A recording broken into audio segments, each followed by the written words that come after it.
Uncle JB, and former General Secretary NPP and now the Chief Executive Officer of SIGA. Uncle JB Machin. Yamiadum Yahuyo na Unswe. Yamiadum Boko. Yadanyamiasi. Yeah. Now what you actually win a jabo in your bow on your bedroom, Emma, the flag bearer of the NPP. Dr. Alhaji Mamadu Bawumia ni running mate. Fiti last week be yenya no won kasa yemfa won say nyamya ya aduma no pay yenya we. Your initial comment. You meda me get for na obia. Me crane MPP constitution no. Campaign say presidential candidate Yebeyi no. I will say or no in consultation with the National Council of the People and nominate the Obey. If it is time elected in November, now she me. Now, Yamia from presidential candidate no, and the Ashe baby. Na dream mo ene na sa dream obi obetumi aboa na aboa campaign ni na nkuni dia ye hwete no yasa nti so de oka e boje nya na no de chi ye de sa constitutional requirement no ability nti yanka sidia MP Formation South, Honorable Opoku Prempeh, and a party, you know. The on board, Dr. Mahudu Bawumia, Equidom, for at least December. Now, and now, your nature congratulatory message I was sending at the Honorable Dr. Matthew Opoku Prempeh. On his selection as the running mate. First paragraph one, you are quoted to have said, the selection is a testament to his dedication, hard work, confidence that the flag bearer has in him.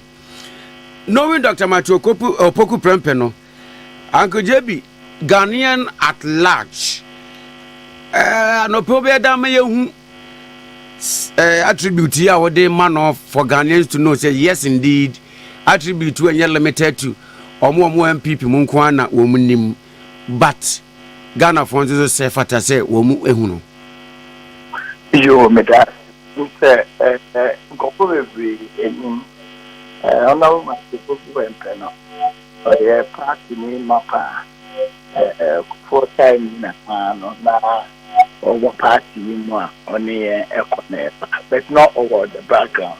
In the Mekaisa 2008, over contested parliamentary campaign. That time now, Dr. Adoko, if you have as member of parliament for Asia, not even that time, Ghana, and Asia consistent.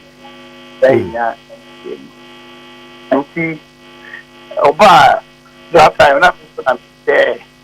MPP version you know, so I shan't those time in Daviama and the kind of brigadier there when I was seeing them. The interview no I vet you say oh yeah you didn't have the connection. And beyond 2012 elections no. Around 2012, getting to 2012, Now there's this thinking about biometric registration.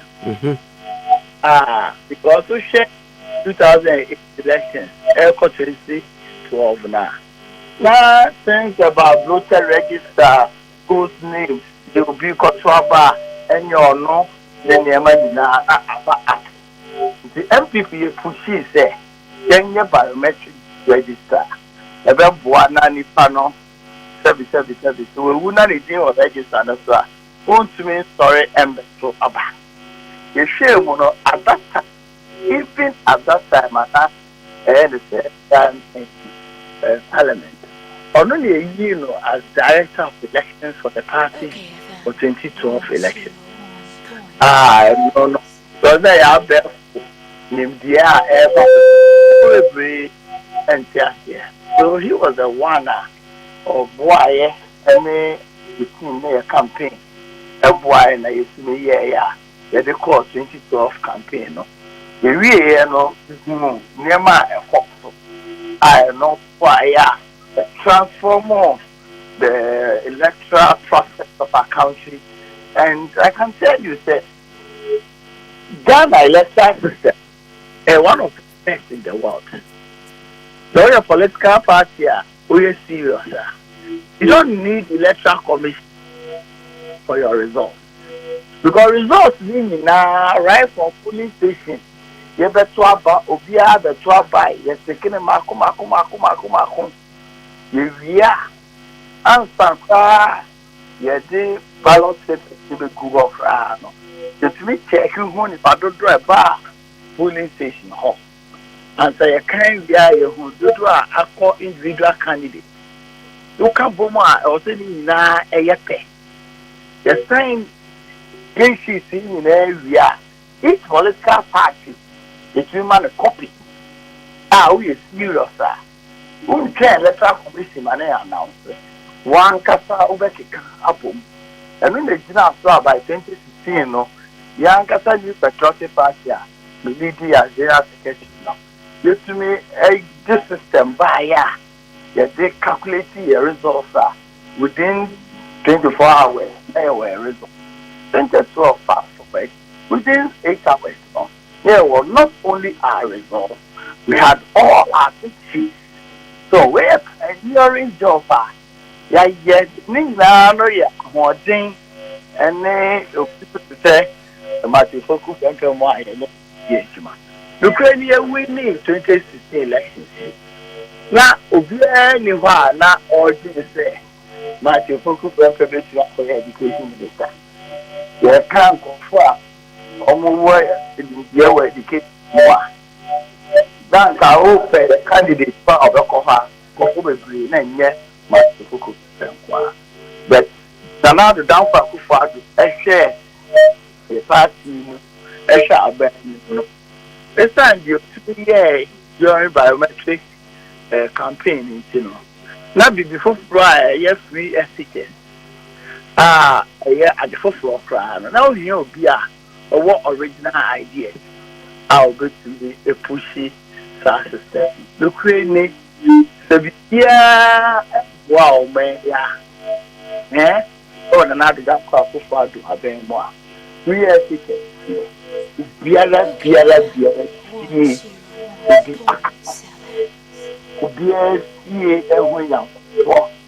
first now, school, number DHS, number command and baby, number pass it, not a year, a CO, you know, by name and number one thing, to watch you are Napoleon 18 and a cabinet, the man of one, more ultimately a year at the boy. Kawaii way, you go behind him so. Nana Drampa father ran up also as education minister.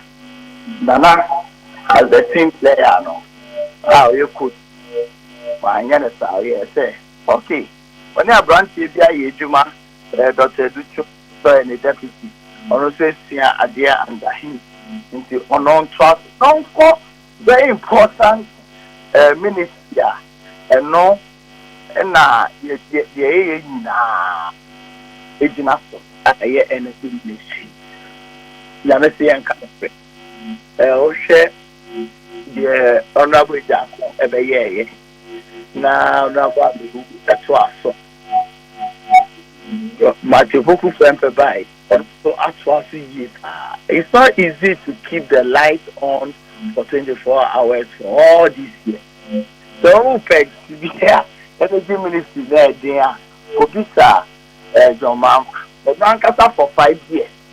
I brought prayer. I went to people like Zona. they could do so more for all these years as a infectious disease. You see, make it and we share energy ministry. There are lots of entities under energy ministry.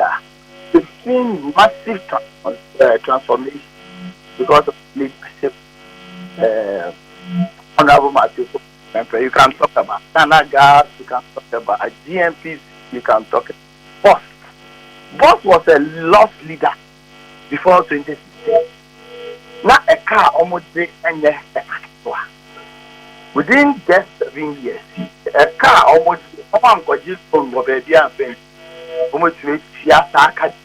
man, almost no one now saw more me a profit. So say, Nipa no has my ear or Nipa to be also son Sema and Yama. You see, Minia, the person here, Jumapa, also a little boat in Panapa. And sometimes, first will be taken, it depends on the human authority, I say, amount. You are on the mission. Well, when you're here, when now, we kind those times, the general secretary. You meeting, National Council, you take a decision. Whether open or unpaid, that's the decision of National Council. So you must boldly defend those decisions. Whether we need you more than need you more. That is what you must do. That is your job. Then you want to start open. And take it out to stuff. But as a leader, you cannot run away from collective decisions that who organize things. The people at some point are arrogant. So the use of arrogance is their marriage. Yeah. Sometimes we will do by year. That is how you come across that. The thing in our also, Yenya can only find which one out here, and yet. On your mouth, if you take note of that, now what the convert pastor never be or no, I wish it be out the canna amount for and voting. Yeah, won't say. I can tell you, say me, don't wait to the from 2015 to come of it. Therefore, it's one of the few cases. I can single out my office was supported fully by him. And then I go for a kick away, but he supported my office fully. And could you be tell me now, your General Secretary Nana? And I am telling you, oh, okay. They can't be passing out among all other ministers. There was one person of support to the officers saying Obiara. Saying Obiara. And my officers on the ground can attest to this. In addition to support to my office, a home for prayer will be counting. It should tell you the kind of test I'm dealing with. And see, I offer him my full support to support Dr. Mahmoud Baumia for this campaign. But I must say, you are putting and I am not making in a very difficult time in the history of Ghana, in the history of the world. There is general price increases in goods and services of universal inflation. Debt situation has been worsened after COVID.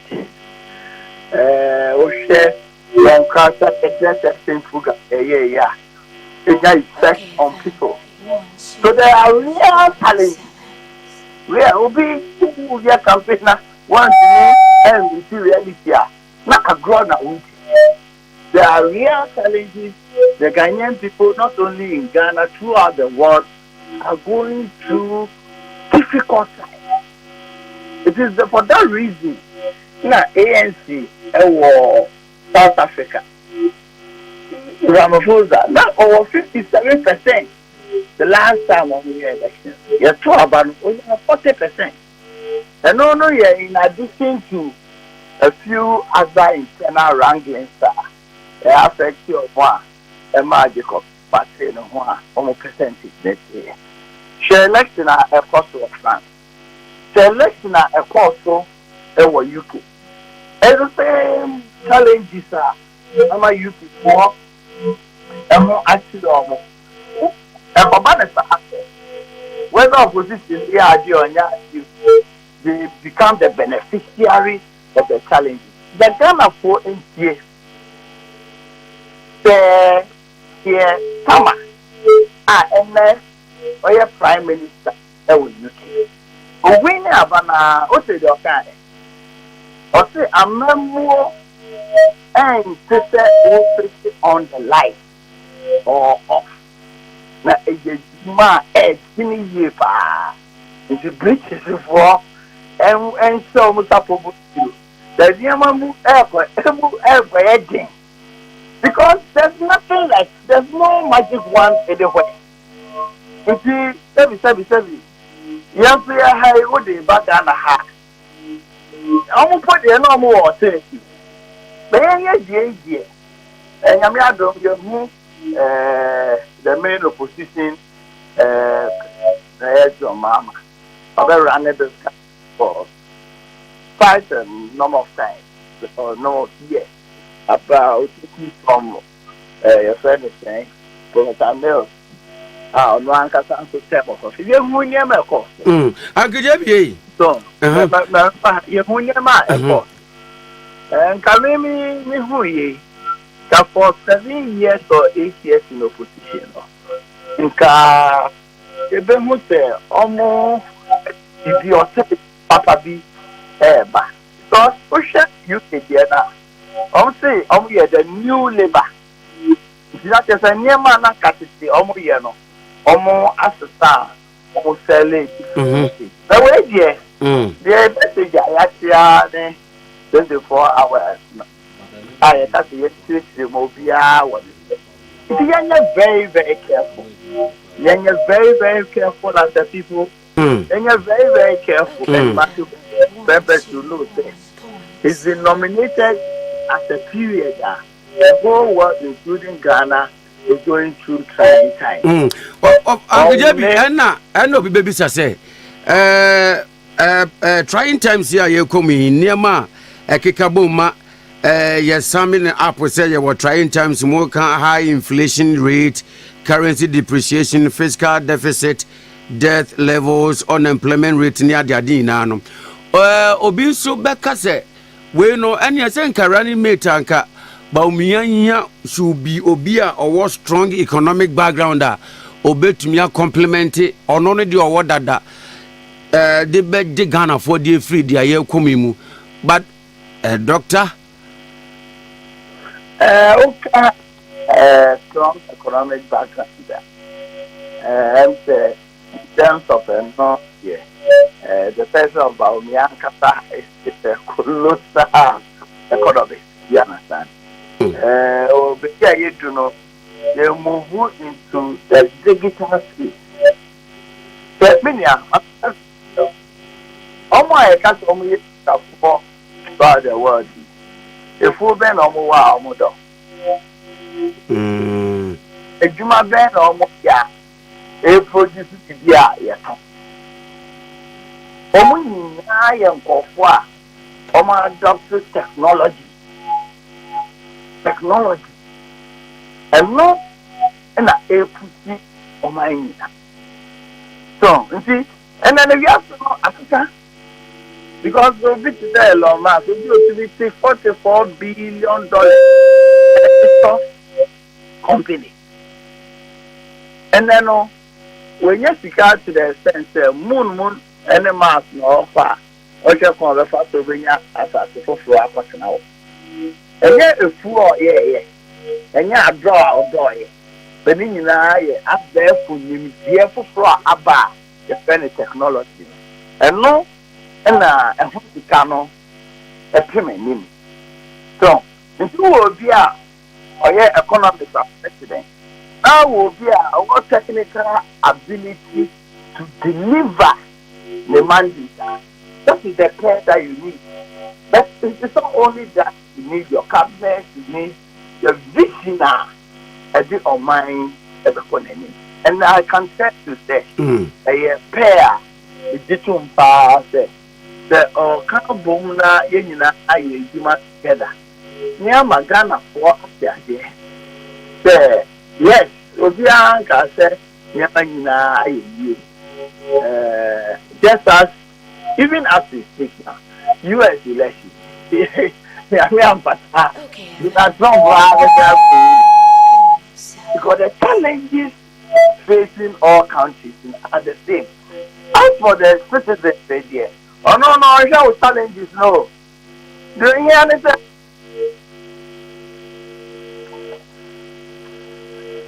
Hello? Hello?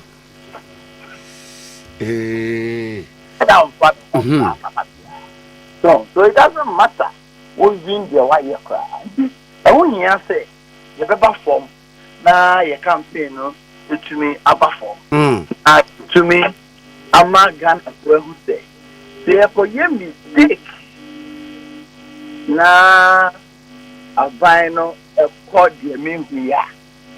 You have a tree and not yet, summer at time. And your mama, what have you? Or nobody wants to we knew. Or not, or she has used it for us. Oh, don't mind them why I didn't buy. It's in a bar, Mr. Munya, but 1 year. Now I'm going honeymoon. Now, the Panjin, Yamaha. It's to tell you, say, and yet, BB normal war are different from what is happening. The normal war had to say, they are playing on the emotions of the people. They are actually here. Nyama, yes, me a year within the 7-8 years. Better happy. I idea, American. I guess so. I'm a party for you. Say, no cranny, Nyama, said that and quality be uncle be a the year between me, I with the resources I start a kind. To me, very soon you see on your screen massive transformation.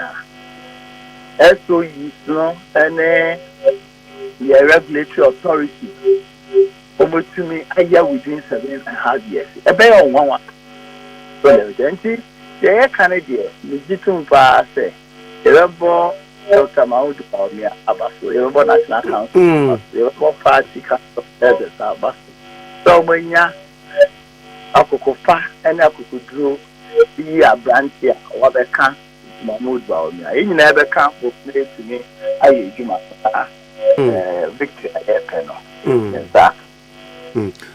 Uncle Jeb, when you answer, one pass, say, Mubaya Desan say,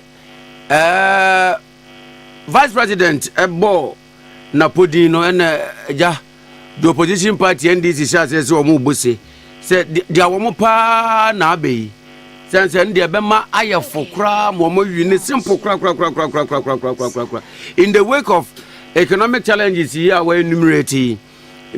And I want to pay. Want us to believe, say, although a bad in there, but it's a good pay. Bet me about man couldn't be.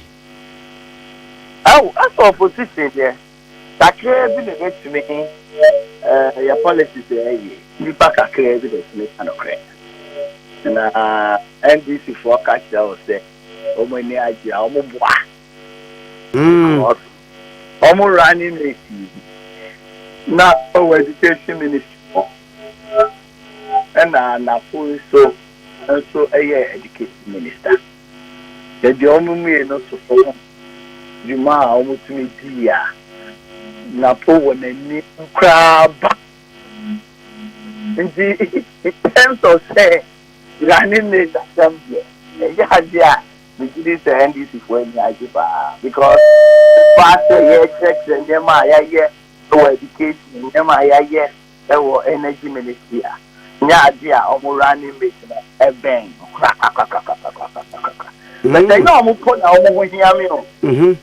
Campaign na yeah no any NDC for campaign yeah no the people of this country sacrifices over the years near man and now to down Akufo-Addo I can't see me a year over the years because of challenges throughout the world much yananka ye pen no yen to me nyano say wo pepper say nyame boa na Ghana for renew your mandate with the pair of Dr. Baomia and the team no me did say bit to me akoni as for NDC there me did say bia wo Ghana obetumi akase okobe bi papa bi abroad there aye so there anya sakra but sometimes in our country we don't vote for people we vote against people so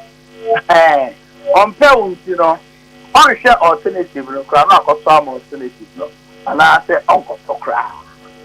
And no, they yet be joyous in terms of say NDC. Maintain this, no, or say I am crying. Your communicators, they should stop debating the NDC.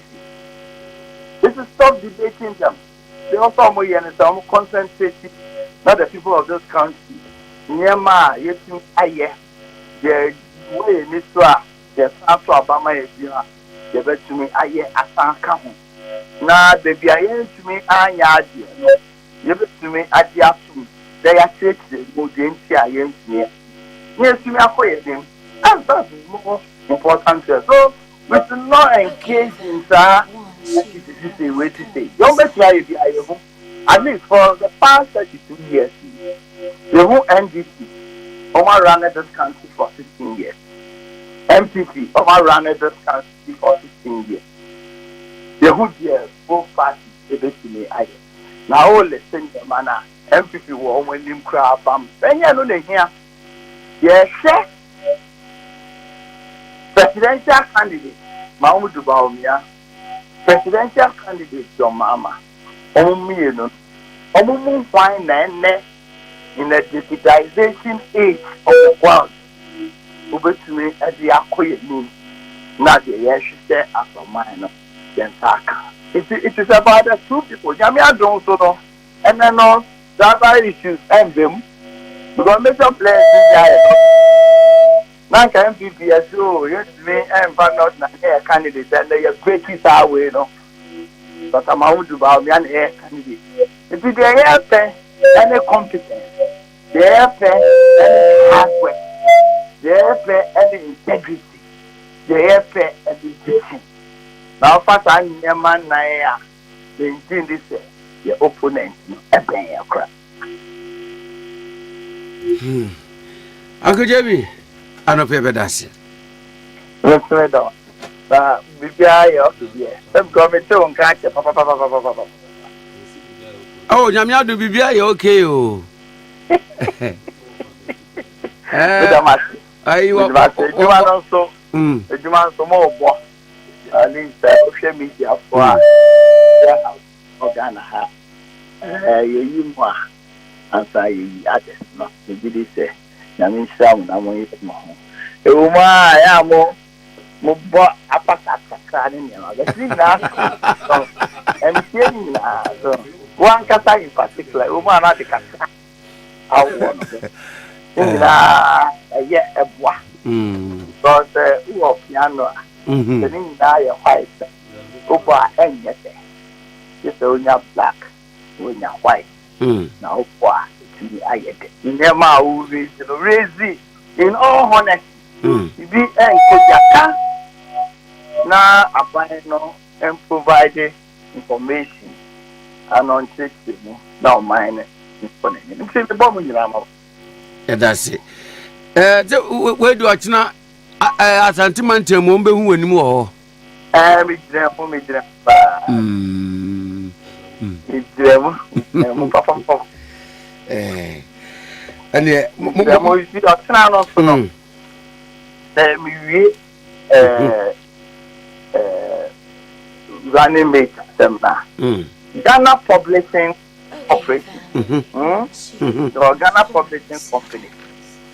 answer na yɛba 2017 no na almost a good na almost the workers car almost 9 months machines nyinaa ɛwɔ fam the bank ɛka na yɛde abranteɛ David Asante ɛkɔ hɔ ɛnɛ no bosome no ɛnso 9 months salary arrears ni nyinaa wosia ni nyinaa 9 months 1 month na ɛnso wosia ne workers ka wow we increase employees over 200 for the past years omo machines na aba form ni nantu ye juba and they were picture mu to the extent say we be a branch was Asante the metchain map of Buano na ya no branch and no extra near my yeah on the ground yeah who did it but yeah papa wow. And like I told you very soon you will see this phenomenal transformation of our SWDs not a work from craft. The last year Auditor General report our year for this year. I see a change on Kwan. SOE it may reduce almost debt by 3.5 billion Ghana. Nema also make I just say Nafua Bay together with the campaign. We need to refocus the campaign. We need to let the Ghanaian people understand that not only in Ghana, everywhere, but that is not enough. What is important is to let them know what has been done. Almost about my better yeah at the account Nepia or minor acronym. Now, yeah, mistake. Yeah, once now before and copy my or minor and quality. But could be tested or dear, but with the Ukraine or say, Uncle JB Wakasa pass experienced politician pass the reality on the ground no word meeting one as a communicators from the party any MPs be from the party and now they want to run away from the reality, painting the picture as if all is well. And I'm so when they were the mammy found to anymore Abasuba will be the one opinion. So the American, the narrative will change now. The narrative will change. Also, will be acknowledge the apostle.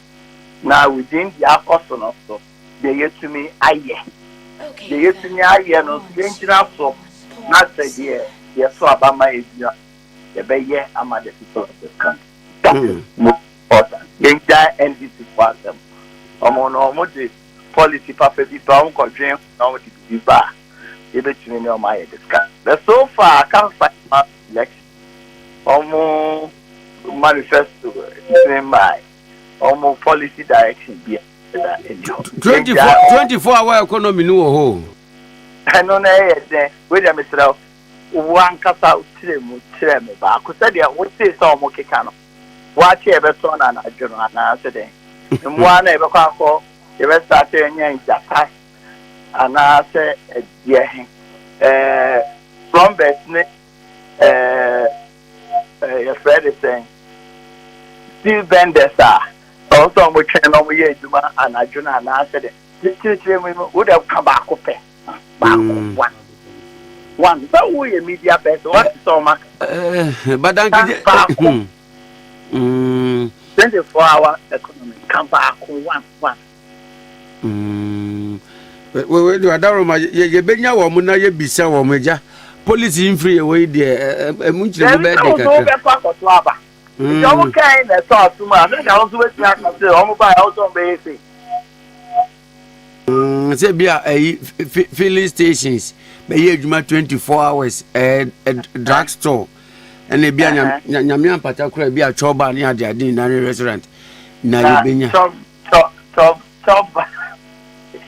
a filling station one I got to filling station demand and supply so let me tell you oh 20 years and you say high who call ye argument we ma Ghana ni no niema e wo so hwe e de to aba no na fi na ni so nti yen keep focus if they have anything they should come and say you know I better at the end of the day no the papa a woman there but I can say on authority the NDC 16 years MPP 16 years no you were almost cry apart from say wo almost no nipa mienu AD enim no so you can nine cry na NDC ne running mate MPP ne running mate who did see this name in this everything but they are kind of the thing you have to say check the name